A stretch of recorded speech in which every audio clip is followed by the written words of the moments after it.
வணக்கம். மணக்கோலம்ங்கிற கதையின் 11வது பகுதி இன்னைக்கு படிக்கலான் இருக்கேன். கதைக்கு போகலாமா? 2-3 தினங்கள் சென்றன. வீடு பழைய நிலைக்கு மெதுவாக திரும்பிக் கொண்டிருந்தது. பாகிரதியின் கதா காலட்சேபங்கள், கமலாவின் சோம்பேறித்தனம், சீதாவின் இடுப்பை ஒடிக்கும் வேலை, ஜானாவின் அலங்கார ஆர்ப்பாட்டம் எல்லாம் மெல்ல மெல்ல மீண்டும் தலை தூக்கின. இந்த வீட்டிலா இப்படி ஒரு பயங்கர நிகழ்ச்சி நடந்தது என்று எண்ணும்படியாகிவிட்டதை நினைத்து சந்தானமே ஆச்சரியப்பட்டான். மனிதர்கள் எவ்வளவு சீக்கிரம் கஷ்டங்களுக்கு வளைந்து கொடுத்து நிமிர வேண்டிய சமயத்தில் நிமிர்ந்து விடுகிறார்கள். தனக்கு கல்யாணமே வேண்டாம் என்ற சீதா அம்மாவின் வற்புறுத்தலுக்கு செவி சாய்த்தாள். அது நிறைவேறும் தருணத்தில் அவளுடைய வாழ்க்கையில் 2ஆம் முறையாக நின்று போயிற்று. முன்னும் பின்னும் ஒரே வித அமைதியுடன் உணர்ச்சிகளையெல்லாம் தன்னுள்ளேயே புதைத்து கொண்டு அவள் எந்திரமாக வாழ்கிறாள். பாகிரதி அவன் மீது ஆத்திரம் கொண்டதும், அவளுடைய வெறுப்பு உச்சத்தை அடைந்ததும், அதன் பின் ஒரேடியாக அவள் இறங்கி வந்து மன்னிப்பு கேட்டதும் மனித குணத்தின் விசித்திரங்களைத்தான் காட்டின. மனித உள்ளம் உணர்ச்சிகளுக்கு எவ்வளோ சீக்கிரத்தில் அடிமையாகி விடுகிறது. அவன் இன்னும் அந்த வீட்டிலிருந்து வெளியேறாவிட்டாலும் காலி பண்ணிவிட வேண்டும் என்கிற தீர்மானம் மறையவில்லை. 7-8 நாட்கள் எவ்வித விசேஷமும் இல்லாமல் ஓடின. ஒரு சனிக்கிழமை பிற்பகல் 2 மணிக்கு தலையை பிளக்கும் தலைவலியுடன் வீட்டை அடைந்தான் சந்தானம். காலையில் சாப்பிட்ட மாத்திரைகள் பயனற்று போயின. 6 மணிக்கு மேல் டாக்டரை பார்த்துவிட்டு ஏதாவது மருந்து வாங்கி சாப்பிடலாம் என்று அவன் அறையில் படுத்து கொண்டான். கண் இதழ்கள் கனத்தன. உடலெல்லாம் அசதி வியாபித்து தலையை தூக்க முடியாமல் அடித்தது. அவன் எவ்வளவு நேரம் மரக்கட்டை போல படுத்திருந்தான் என்பது அவனுக்கே தெரியாது. ஒரு குளிர்ந்த கரம் அவனை ஸ்பரிசித்ததை சந்தானம் உணர்ந்தான். உடம்பு அனலாக கொதிக்கிறது என்ற வார்த்தைகள் கிணற்றடியிலிருந்து கேட்பது போல காதுகளில் விழுந்தன. அவன் டாக்டரை பார்க்க செல்லவில்லை. டாக்டர் அவனை பார்க்க வந்தார். முதல் நாள் வந்த டாக்டர் மறுநாள் 3ஆம் நாள் என்று தினமும் வந்து போய்கொண்டே இருந்தார். உடம்பின் சூடு குறையவில்லை. 5ஆம் நாள் வரை ஏதேதோ மருந்துகளையும் கொடுத்து விட்டு போன டாக்டர் அன்றுதான் அவனுக்கு வந்திருக்கும் ஜுரம் டைஃபாய்டு என்றார். அதன் பிறகு பாகிரதி அம்மாளும் 3 பெண்களும் ஜரூராகவும் ஜாக்கிரதையாகவும் இருக்க ஆரம்பித்தார்கள். கமலாவுக்கு 3 வருடங்களுக்கு முன்பு இதேபோல் டைஃபாய்டு வந்ததும், சந்தானம் மருந்துக்கும் டாக்டருக்கும் அலையாய் அலைந்ததும், இரவு பகல் பாராமல் அவளுக்கு என்னென்ன பணிவிடைகள் தேவை இருந்தனவோ அவற்றை கவனித்து செய்ததும் பாகிரதி ஞாபகத்துக்கு வந்தன. இப்போது சந்தானம் அவதிப்படுகையில் தங்களால் செய்யக்கூடிய பணிவிடைகள் திருப்திகரமாக இருக்குமா என்று கூட அவள் பயந்தாள். 4-5 நாட்களாக ஆகாரம் ஏதும் உட்கொள்ளாத சந்தானம் உடம்பின் ஆயாசத்தில் முனகினான். என்னை ஆஸ்பத்திரியில் அட்மிட் செய்து விடுங்கள் டாக்டர். அதுதான் நல்லது என்றார் டாக்டர். ஆனால் ஜானாவும் சீதாவும் ஒரே பிடிவாதமாக இங்கேயே இருக்கட்டும், நாங்கள் பார்த்து கொள்கிறோம் என்றார்கள். ஜானா தொடர்ந்து, எனக்கு லீவு கிடைக்கிறது கஷ்டமில்லை சார், எத்தனை நாட்கள் வேணுமானாலும் லீவு போடுகிறேன் என்றாள். டாக்டர், டைஃபாய்டு ஜுரத்தில் ஆகார விஷயத்தில் கண்டிப்பும் மருந்து கொடுக்கறதுல நல்ல நிர்ணயமும் தான் தேவை. அது இருந்தால் சந்தானம் எங்கே இருந்தாலும் எனக்கு ஆட்சேபனை இல்லை என்றார். அதை நாங்கள் எல்லோரும் பார்த்து கொள்கிறோம் டாக்டர் என்றாள் கமலா. டாக்டர் போன பிறகு சந்தானம் தன் சக்தியையும் மீறிக்கொண்டு கத்தினான். என்னை இந்த வீட்டில் வைத்து கொள்ளாதீர்கள். நான் இனிமேல் வெறும் மரக்கட்ட மாதிரி பாரமாகத்தான் இருப்பேன். என்னை அனுப்புங்கள், ஆஸ்பத்திரியிலே பார்த்து கொள்வார்கள். சந்தானம், உடம்பு அலட்டிக்காத என்றாள் பாகிரதி. சந்தானம் படுத்த படுக்கையாக விழுந்தபோது சக்தி இழந்தான். மனம் எதையெல்லாமே நினைத்து ஆத்திரப்பட்டது. மற்றவர்களுக்கு உதவி செய்தே பழக்கப்பட்டவன் பிறர் தனக்கு ஒத்தாசையும் சிசுருஷையும் செய்வதை விரும்பவில்லை. அவனுக்கு தெரியும், அந்த குடும்பமே அவனுக்காக எதையும் செய்ய தயாராக இருக்கிறது என்று. இனிமேல் அவன் என்ன கத்தினாலும் அழுதாலும் அவன் அறையிலேயே முடங்கி கிடக்க வேண்டியதுதான். சேஷன் தினமும் வந்து போனான்.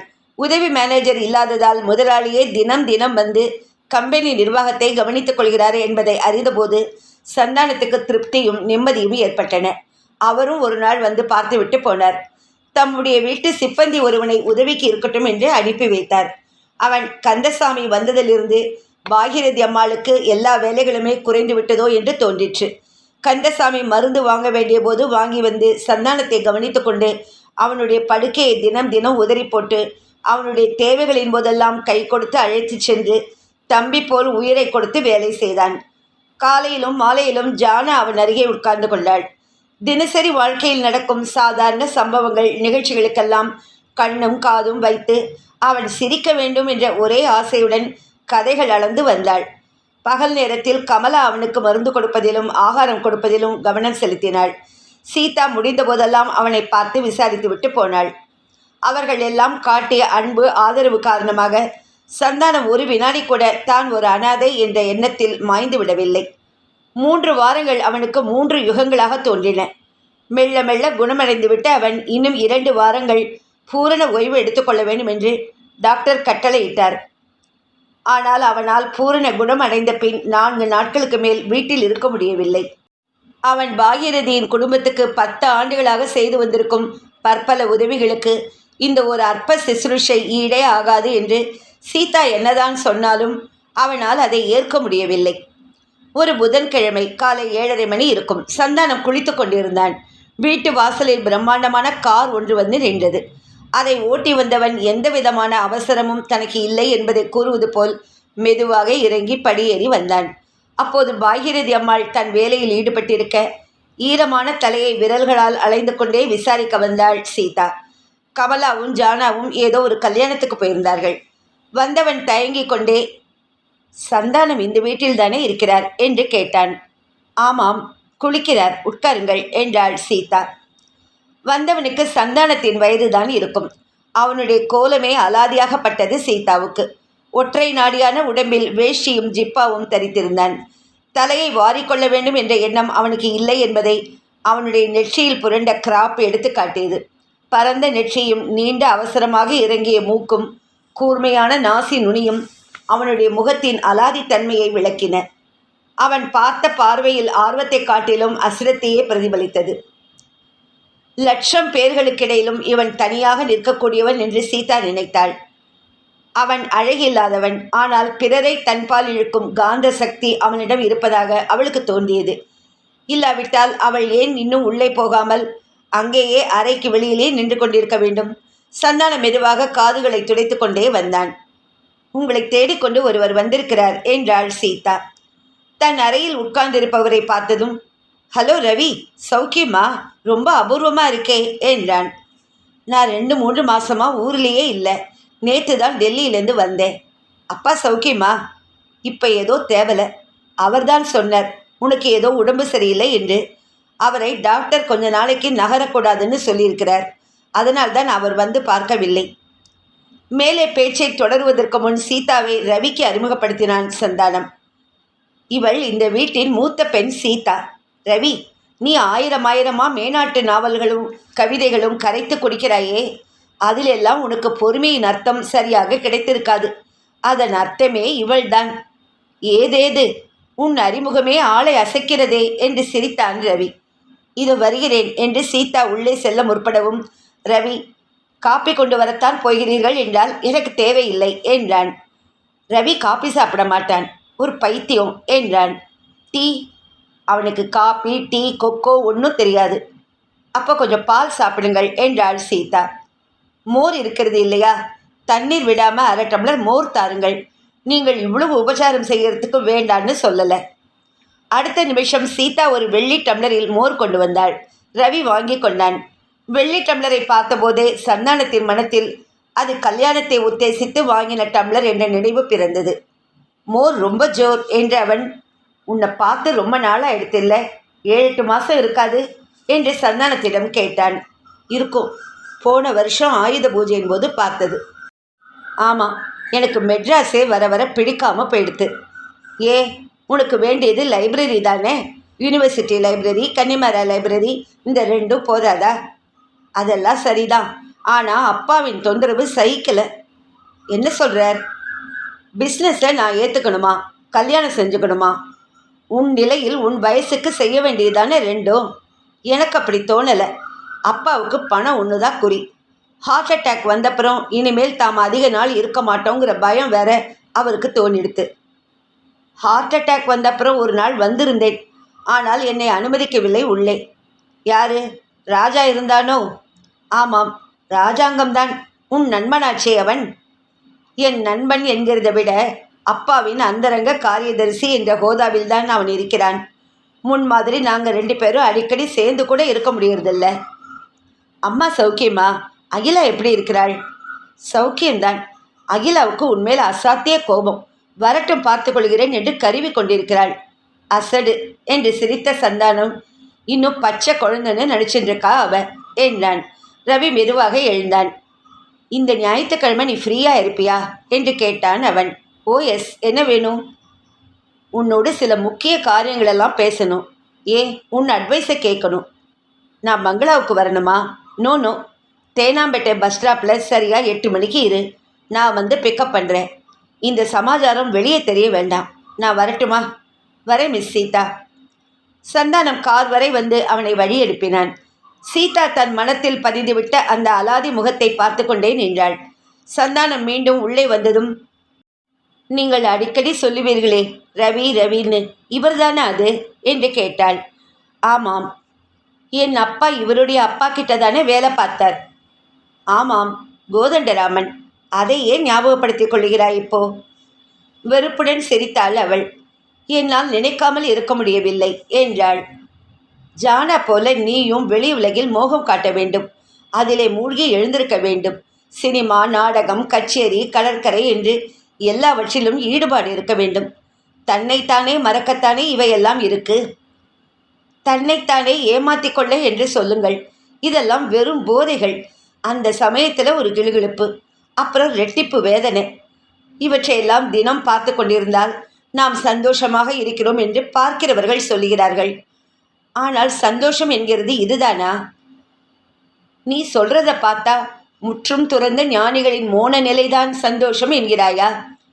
என்ன சந்தேகம்? அதுதானே ஆனந்தம். நம்ம வாழ்க்கையில் அதை எட்டி பிடிக்க வேண்டும் என்றுதான் வேதங்கள் கோஷிக்கின்றன. கீதை சொல்கிறது, எல்லாத்துக்கும் காரண வேறாக இருக்கிற ஆசையை நம்மால் ஒதுக்க முடிகிறதில்லை. அதற்கு காரணம் பக்குவப்படுத்தி கொள்ள தெரியாத மனம். ஏதேது ஒரேடியாய் தத்துவத்தில் இறங்கிவிட்டாய் சீதா. இங்கே வந்தானே ரவி, இவன் ஒரு புஸ்தக வெறியன். காசியில் 10 வருஷங்கள் படித்தவன். இந்தியாவில் அவன் பார்க்காத இடம் இல்லை. ஊருக்கு ஊர் அமைப்பில் வித்தியாசம் இருந்தாலும், வாழ்க்கை முறைகள் மாறுபட்டாலும், மனித இனத்தில் அடிப்படையான குணங்கள் மாறாது என்று எத்தனையோ பேர் சொல்லிவிட்டு போன உண்மையே இவனும் சொல்லி கொண்டிருக்கிறான். இவனுடைய அப்பாவும் இவனும் எதிர் துருவங்கள். அவர் பணத்தின் காலடியில் கிடக்கிறார். பணத்தை காலால் உதைக்கிறேன் என்கிறான் இவன். தெய்வ நம்பிக்கை உண்டு. ஆனால் எதற்கும் தெய்வத்தையே நம்பியிருப்பது அறிவீனம், மனிதனின் பலகீனம் என்று கத்துவான். சரி சரி, நான் எங்கேயோ நேரத்தையும் மறந்து போய் கொண்டிருக்கிறேன். ஆஃபீஸ்க்கு நேரம் ஆயிடுத்து. சீதா மெதுவாக உள்ளே சென்றாள். முதலாக வாழ்க்கையில் ஒருவன் அவளுடைய உள்ளத்தில் புகுந்து விட்டதை உணர்ந்து அவள் திடுக்கிட்டாள். பல மாதங்களுக்கு பிறகு திடீரென்று ரவி பார்க்க வந்தது ஆச்சரியத்தை தான் அளித்தது சந்தானத்துக்கு. எதை பற்றி இருவரும் ஞாயிற்றுக்கிழமை என்று பேசப் போகிறார்கள்?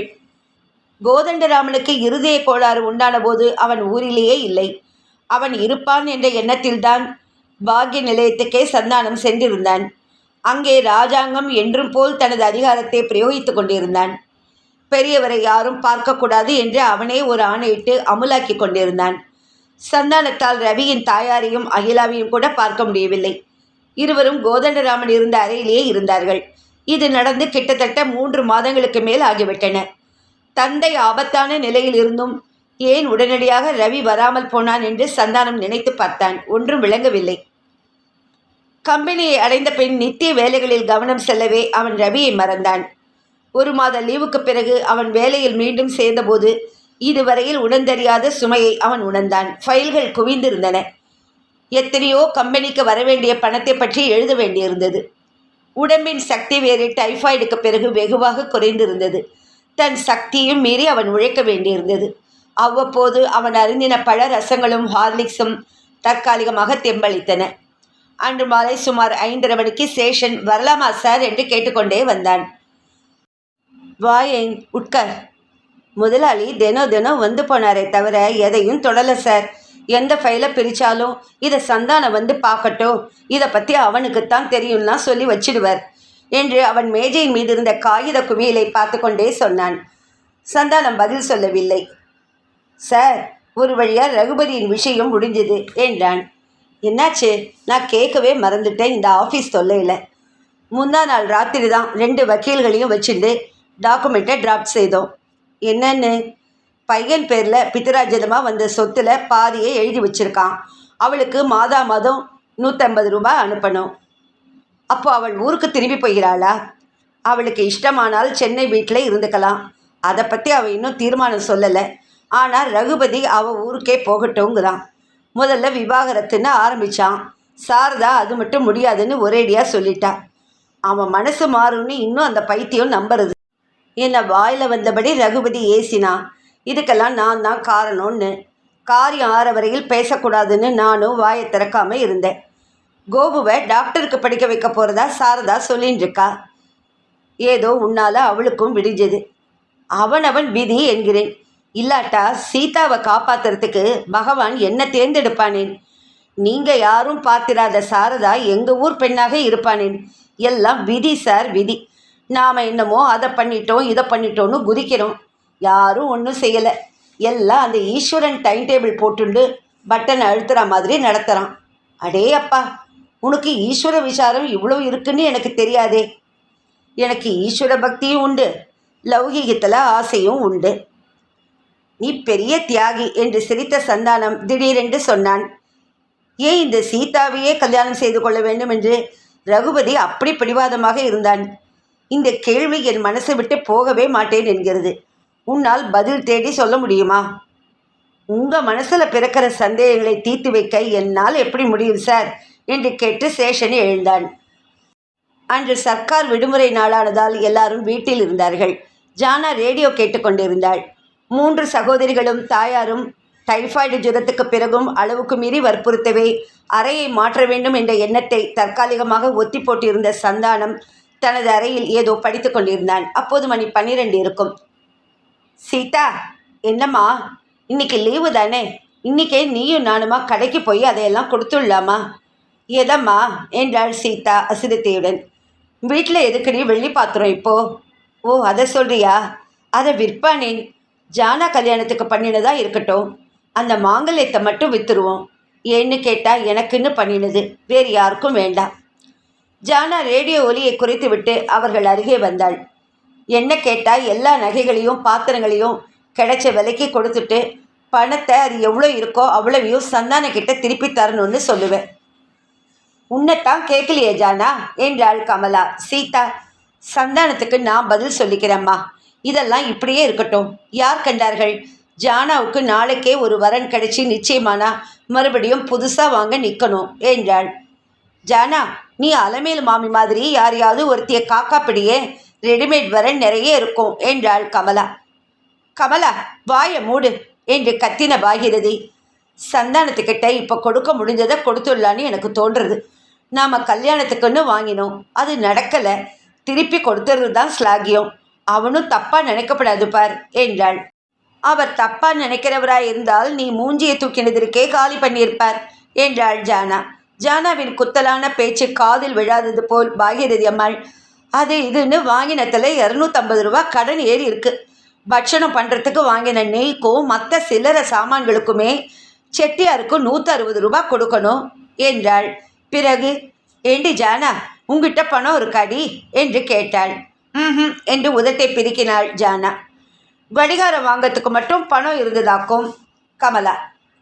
இருந்தால் தாயேன் ஜானா, 2 மாதத்தில் நான் எப்படியாவது திருப்பி தரேன் என்றாள் சீதா. என்கிட்ட இருந்தால் தானே தர முடியறதுக்கு. மாதம் செலவுக்கு தந்தால் அப்புறம் என்கிட்ட என்ன இருக்கும்? ஏக்கா அவகிட்ட கெஞ்சற? கல்லில் நார் உரிக்கலாம், அவகிட்டேருந்து 1 பைசா கூட பேராது. செட்டியார்கிட்ட நான் சொல்லிக்கிறேம்மா, அந்த மாங்கல்யத்தை விற்று கிடைக்கிற பணத்தில் ஏதாவது இப்போ கொடுப்போம். அதில் என்னடி கிடைக்கும்? 3/4 பவுன், 70 75 கிடைக்குமே, அதை இப்போ சத்தியாக கொடுக்கலாம். ஜானா தான் இல்லைன்னு கையை விரிக்கிறாளே. ஆனால் அக்கா, நீ இந்த பாத்திரமெல்லாம் அவள் கல்யாணத்துக்கு இருக்கட்டும்னு சொல்கிற, நன்றி என்கிறது. அவள் பக்கத்தில் கூட போகலை. கமலா, அதுக்கு என்ன? நீ அதன் சொரூபம் தானே. வீட்டில் 3 வேளை தின்னுண்டு தூணில் முதுக தேய்ச்சி தூணையே நகர்த்தின்றிருக்கியே. போய் ஏதாவது ஒரு வேலையில் சேர்ந்து 2-3 மாதத்தில் இந்த கடனை எல்லாம் அட என்றாள் ஜானா. உனக்கு தியாக உணர்ச்சியே கிடையாதாடி என்றாள் கமலா பதிலுக்கு. தியாகன்னா வீச என்ன விலைன்னு கேட்கிறவள் மற்றவர்களை சொல்லாமல் இருக்க தெரியணும். இந்த பார் கமலா, நான் உன் வழிக்கு வரல. நீ இனிமே என் வழிக்கு வந்த அப்புறம் தெரியும். என்னடி கத்துற? கத்தினா ஜெயிச்சவளாய் விடுவியோ? பாவம், எதையுமே கேட்காத அக்கா வாய் விட்டு உன்கிட்ட கேட்குறா. நாளுக்கு 4 வேளை கண்ணுக்கு மையும் மூஞ்சிக்கு ஸ்னோவும் பவுடருமா மேக்கப் பண்ணிட்டு நைலானும் நைலக்ஸுமா மின்றியே. போதாதற்கு ஒரு கடிகாரம் வேற. இதுக்கெல்லாம் எங்கடி உனக்கு பணம் இருந்தது? இப்போ இல்லைங்கிறதுக்கு? கமலாவின் குரல் கூடத்தையே பிளந்தது. நீங்கள் இப்படியே மாற்றி மாற்றி கத்தின்றே இருந்தேன்னா நான் இறங்கி போயிடுவேன் என்று பாகீரதி அம்மாள் அழுத்து கொண்டாள். ஆனால் அதற்கு முன்னையே சீதா வாசல் பக்கம் சென்று விட்டாள். அவளுக்கு எல்லாமே வெறுத்தது.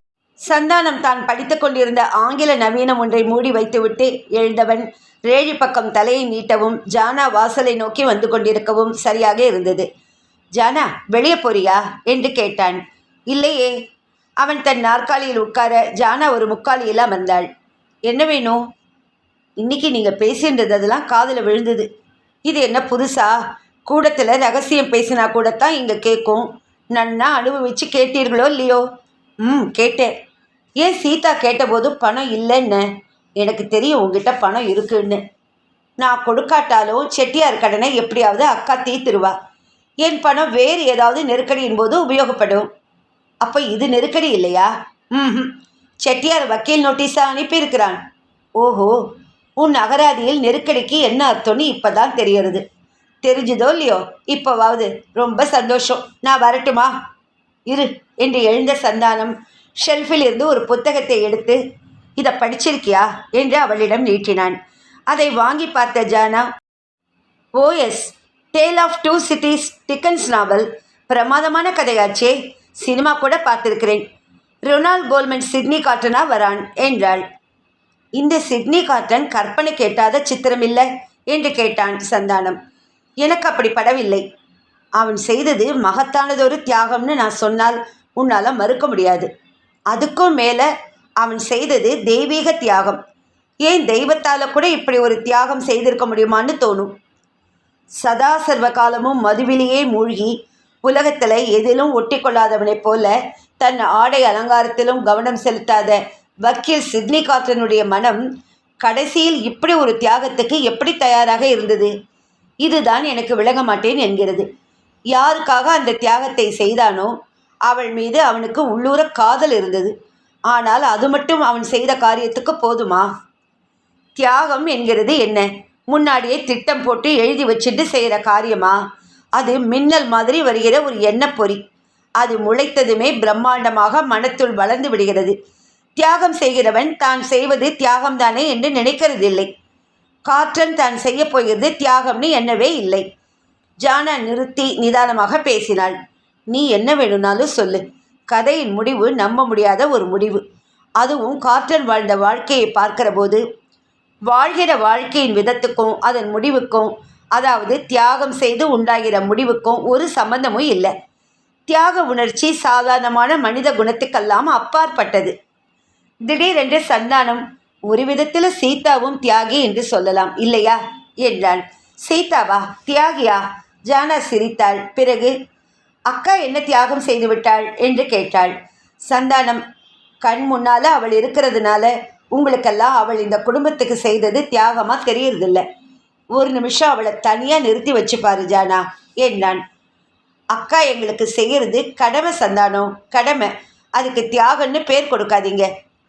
17 வயசில் மாலையும் கழுத்துமா நிற்க இருந்தவள் எப்படி தன்னை மாற்றிக்கொண்டாள்? சூழ்நிலையை நிறத்துக்கு தகுந்தபடி மாறுகிறவன் தானே மனிதன். சுற்றுப்புறத்தின் நிறத்துக்கு பச்சோந்தி தன் நிறத்தை மாற்றிக்கொள்கிறது இல்லையா? அங்கே உடம்பின் நிறம் மாறுகிறது, இங்கே மனிதனுடைய மனசின் நிறம் மாறுகிறது. மனசின் போக்கை அக்கா மாற்றிக்கொண்டாள். அதற்கு சந்தர்ப்பமும் நிர்பந்தமும் அவளை வேறு வழிக்கு திருப்ப முடியாமல் போனதே காரணம். அவள் தியாகியாவது எப்போது தெரியுமா? 17 வயசில் நிச்சயம் பண்ணி நின்று போச்சே, அது நிற்காம அந்த பிள்ளையாண்டானும் பணத்தையும் சீரையும் பாராமல் தாலியை கட்டுகிறேன்னு வந்திருந்து, அப்போ இவள் எங்களுக்காகவும் அம்மாவுக்காகவும் தனக்கு கல்யாணம் முக்கியமில்லை என்று புறக்கணித்திருந்தால் தியாகி ஆகியிருப்பாள். அப்போ நீ எதை தியாகம்னு சொல்லுவ? யாரை தியாகின்னு ஒப்புக்கொள்ளுவ? இதுக்கு சுலபமாக பதில் சொல்லிடலாம். தன்னை பற்றி முன்னும் பின்னும் நினைத்து கொள்ளாமல் தான் ஒரு காரியம் செய்தால் தனக்கு அபாயமும் விபரீதமும் உண்டாகும் என்ற சிந்தனையே இல்லாமல் அந்த காரியத்தில் இன்னொருவரோ அல்லது ஒரு குடும்பமோ அல்லது ஒரு சமூகமோ கடை தேறுவார்கள், உயிர் வாழ்வார்கள் என்ற ஒரே நோக்கத்தால் அந்த காரியத்தை செய்கிறவன்தான் தியாகி. தியாகம் செய்ய வேண்டியதற்கு தைரியமும் மனதிடமும் வேண்டும். தேவையே இல்லை. அடிப்படையாக இருப்பது ஒன்றுதான், அதுதான் அன்பு. இந்த அன்பு பாசமாகவோ சிநேகமாகவோ பக்தியாகவோ இருக்கலாம். அன்பு இல்லாத இடத்தில் தியாக உணர்ச்சியே உதிக்க முடியாது. அக்காவுக்கு எங்கள் பேரில் அன்பு இருக்கோ இல்லையோ, கடமை காரணமாக தங்கைகளை படிக்க வைத்து ஆளாக்கிவிட வேண்டிய நிர்பந்தம் இருந்தது. ஜானா, வாழ்க்கையில் ஏதாவது ஒரு சந்தர்ப்ப நெருக்கடியிலோ அல்லது கஷ்டத்தின் உச்சியிலோ நீ ஒரு மகத்தான தியாகத்தை செய்யும்படியாக இருந்தால் சந்தோஷமாக அதை செய்வாயா?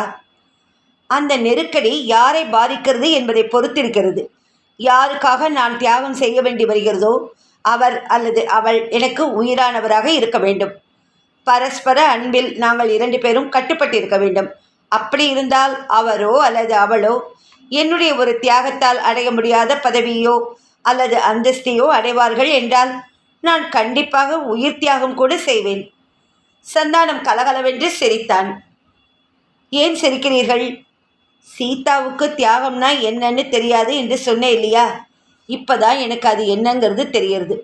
நாளுக்கு ஒரு புடவையும் பொழுதுக்கு ஒரு ஃபேஷனுமாக இருக்கிற நீ தியாகத்தை பற்றி பேசி அது செய்யவும் செய்வேன் என்று மார்த்தட்டுகிறாயே, அதை நினச்சா சிரிப்பு தான் வருது. அதுக்கென்ன, நன்றாக சிரித்து கொள்ளுங்கள். ஆனால் ஒன்று சொல்கிறேன், சீதா தியாகி சீதா தியாகின்னு மட்டும் என்கிட்ட சொல்லாதீர்கள். நான் பெரியவளாக இருந்திருந்தால் என்ன செய்திருப்பேனோ அதை அவள் எனக்கும் கமலாவுக்கும் பொறுப்பாக செய்தாள். அந்த பெருமை அவளுக்கு உண்டு. நடக்க இருந்த கல்யாணம் நடக்காமல் போச்சே என்று அவள் மேலே இரக்கம் உண்டு. ஆனால் இந்த உணர்ச்சிகளுக்கு மேல் என் மனசில் வேறு எதுவும் இல்லை, இதை பொறுத்த மட்டில் என்றாள் ஜானா. சந்தானம் வாயடைத்து போய் அவளையே பார்த்தான். அவளுடைய சிவப்பான முகத்தில் ரத்தம் பீரிட்டு செம்மையை அழகாக்கியது. தியாகத்தை பற்றி நீ சொன்ன கருத்துக்கள் எனக்கு புரிகின்றன ஜானா என்றான் அவன். இதன் தொடர்ச்சியை அடுத்த பகுதியில் படிக்கிறேன்.